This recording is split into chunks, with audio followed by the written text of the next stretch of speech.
All right, we're back on our SharePoint Online team site, and we're talking about content.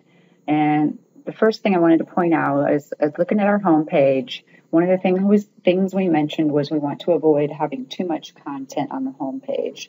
If you get too wordy and have too much text, it's going to be confusing. Too much information, it's going to throw people off. So you can see here we've got some links to our most commonly accessed information. We have a link to our mission statement and just a very short blurb. And users, if they choose to read the whole thing, they can click on it and do so. But we're not throwing it out at people and forcing them to read it and just be overwhelmed with data. The next thing I wanted to point out is this task list over here. We had mentioned before in the presentation that you only want to show relevant information to the user that's personalized to each user. So we're only giving them the information that they need to do their jobs. And so I have a task list here, and you notice that all of the items in the list are assigned to myself. If I click through this task list and look at the entire list, you'll notice that there's more items in the list than just mine. So how are we filtering that data so that only my information is visible? Well, let's go back to the home page and we'll go into the page's edit mode, and then I can show you how that web part is set up. So if we go into page, edit, we'll go into edit mode. And then I can go into this web part's properties. So I click this little drop down caret here, click edit web part. And then I can go into the web part properties. And if I click on edit the current view, this is going to bring up, just click OK here. This is going to bring up the view and how it's created. So I've got, these are the columns I want to show.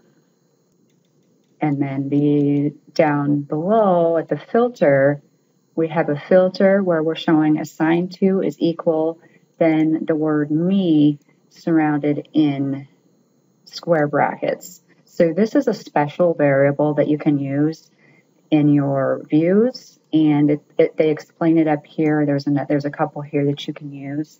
These are special variables that will allow you to return dynamic data to the user. So this me variable translates to myself or to the logged in user's username. And so that's how it knows to filter by just your items. So that's one good way that you can just show data that's relevant to the user is to create a filter that's filtered by username.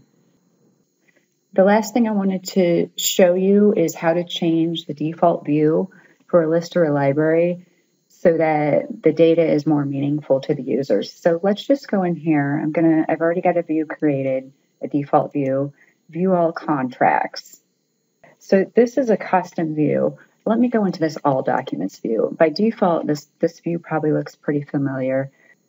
Every item and every column is going to show in your list. So if you've got a lot of columns, you're going to have left-right scrolling, which is really bad for usability. And there's just no rhyme or reason to it. They're not sorted in any particular order or grouped. And, it's hard to visualize what this data is.